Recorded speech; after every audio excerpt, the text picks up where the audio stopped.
I have been in your shoes. I lived with undiagnosed ADHD for over 40 years.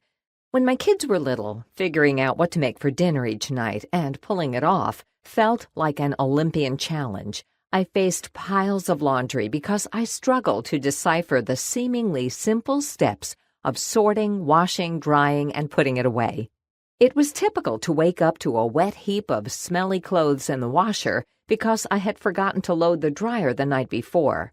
I avoided talking on the phone because if I couldn't see the speaker's mouth, I couldn't focus on the words, and my mind would drift 100 miles away. My house was cluttered, bills were paid late, and over I asked myself, how can I earn 2 academic degrees but not be able to file 10 papers? What is wrong with me? Discovering I had ADHD and getting help for it changed my life in ways I never dreamed possible.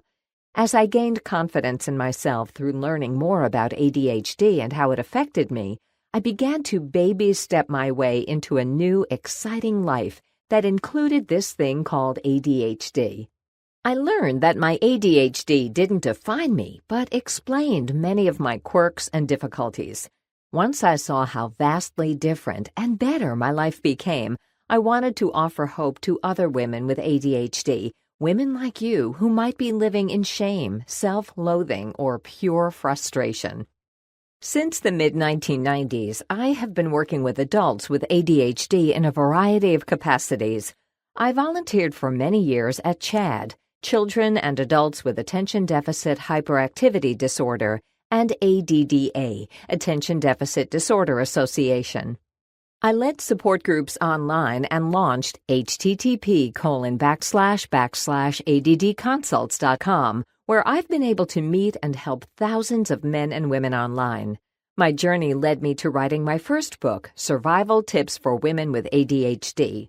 Who would have thought that the quiet, sensitive soul who was happiest locked up in a cozy room reading a book would end up presenting talks to hundreds of people around the country on the topic of women with ADHD.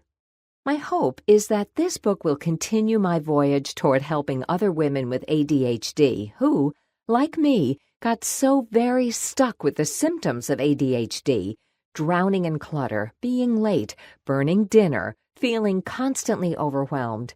I'm living proof that you can move on despite your ADHD and find happiness and success. No, it's not a walk in the park. It takes lots of hard work and perseverance, but it can be done. I hope this book will help you start your own journey and that you will find that your ADHD is only a small part of who you are. The information and tips that follow will help you get started on your way to becoming the person you were meant to be. After all, she's been there all along.